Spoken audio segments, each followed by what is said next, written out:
informasi kemana kami tidak tahu apa-apa mengenai pembangunan posyandu, mengenai jalan, itu segalanya kami tidak tahu. Kita mau ke luar negeri juga sekarang, kalau tidak punya akte kelahiran tidak diterima, apalagi dia naik haji. Kalau tidak punya akte kelahiran tidak diterima sekarang, Bu. Soalnya kemarin belum punya akte kelahiran anak saya bingung. Kalau dia tidak punya akte kelahiran itu di sekolahnya tidak diterima.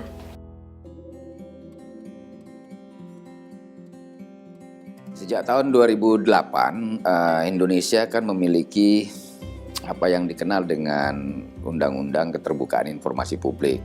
Beberapa amanat di dalam undang-undang itu kan mengharuskan lembaga-lembaga publik, termasuk lembaga-lembaga pemerintah, untuk menyediakan informasi yang bisa diakses oleh masyarakat.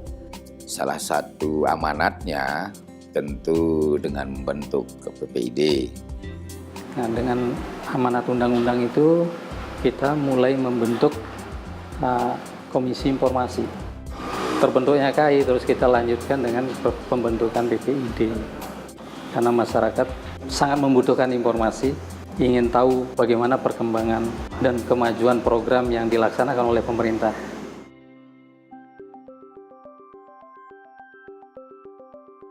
Yang cukup luar biasa di Lombok Barat ini adalah teman-teman di komunitas dengan menggunakan pendekatan program ini, pendekatan Community Access to Information ini, mereka menjadi satu komunitas yang itu aktif mendorong keterbukaan informasi publik melalui pendekatan yang berbasis persoalan di komunitas. Saat itu muncul, saya melihat ada keresahan ibu-ibu khususnya. Karena mereka anaknya mau sekolah ya, udah mulai tahun ajaran baru. Di dalam sebuah acara kumpul-kumpul yang kami lakukan, muncullah keresahan itu. Nah, karena memang saya tidak mau mendampingi dengan saya mematok harus saya memulai dari isu mana. Jadi benar-benar apa yang dibutuhkan oleh masyarakat supaya mereka juga mau memperjuangkannya secara konsisten gitu. Masyarakat meresahkan persoalan anak-anaknya 90% tidak punya akte kelahiran. Nah, oleh karena itu saya menanyakan apakah mereka sudah tahu informasinya. Ternyata mereka tidak tahu apa-apa. Yang mereka tahu bahwa ada orang yang mau menguruskan tapi dengan biaya yang sangat mahal. Alasan saya nggak piran, keduan informasi doan biaya mahal, terus tambah sidang, terus berembe, napi si tak bayar sidang ni ke, searan sidang jok pengadilan, bu napi si tak berbayar, berdoen anak semeni, bu terkenain semeni bu berembe, manca biaya bolak balik ke jok Mataram, bu pira, nah ye ni ke bu berembe entan, bu biaya mahal, bu pira, bu napi penghasilan tu doan, sajari suami dan menyukup. Terus penghasilan gaji 40 ribu per hari. Ia berkena lamun pakai calo je sejutaan wah ya terbakar. Namun tak untung harap informasi. Nah ya. Sebelumnya kami bersama Ibu Aminah itu mencari informasi bersama-sama ke Dukcapil mengenai ke akte kelahiran. Saya sebagai pengemudi bisa dibilang begitu, dan Ibu Aminah sendiri bersama-sama kami meminta informasi dari Dukcapil. Kalau sudah ada informasi, saya informasikan ke masyarakat bagi ibu-ibu. Kalau kita ketemu juga bagaimana informasinya, oh begini informasinya Bu.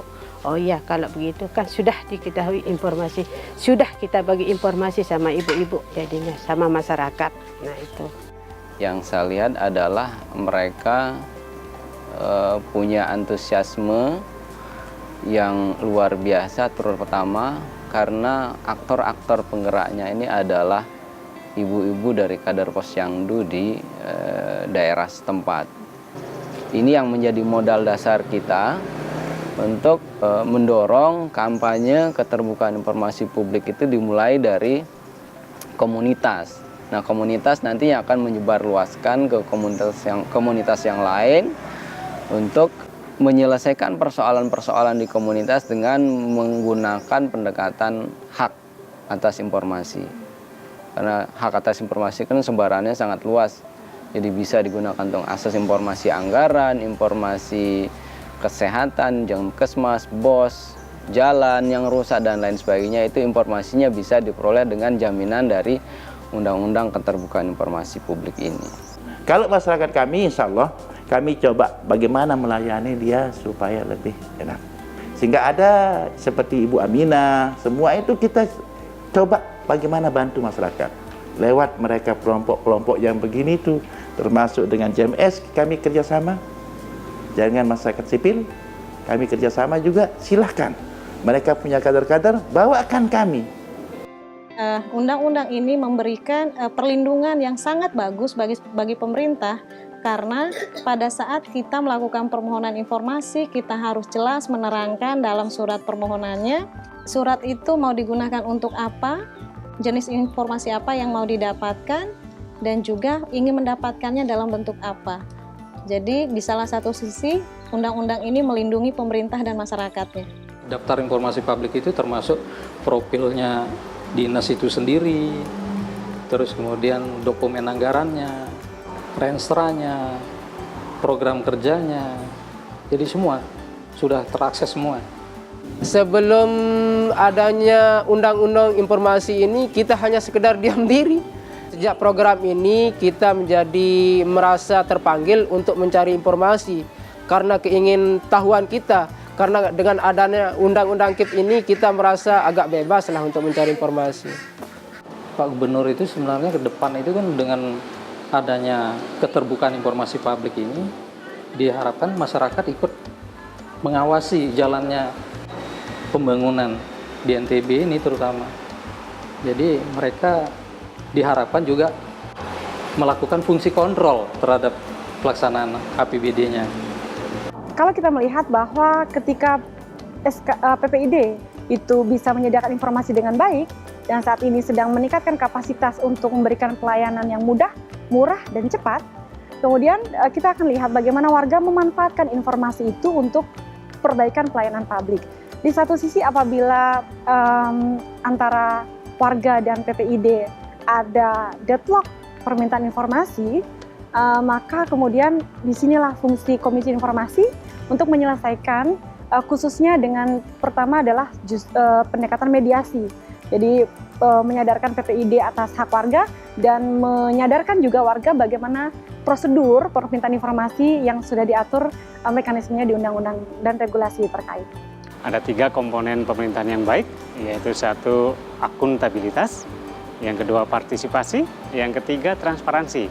Nah, keterbukaan informasi publik ini itu sudah mencakup 2 komponen yang tadi, yaitu transparansi dan partisipasi, di mana dengan adanya keterbukaan informasi publik, masyarakat bisa juga berpartisipasi untuk melihat bagaimana pemerintah kabupaten, kota, atau provinsi dalam melaksanakan kegiatan atau pelayanannya kepada masyarakat. Dan juga harapan ke depan, banyak juga aktor perempuan yang lain yang mengikuti jejak-jejak Ibu Aminah dan Ibu Nurul, karena informasi itu sangat banyak, tapi sangat sedikit yang menggunakan. Jadi harus lebih banyak lagi aktor-aktor lain yang mengakses informasi, supaya keterbukaan informasi ini benar-benar dirasakan dampaknya oleh masyarakat. Bersyukur ibu-ibu yang sudah bisa menyekolahkan anaknya, bisa kemana, bisa kerja, kayak apa, kalau sudah punya akte kelahiran sekarang.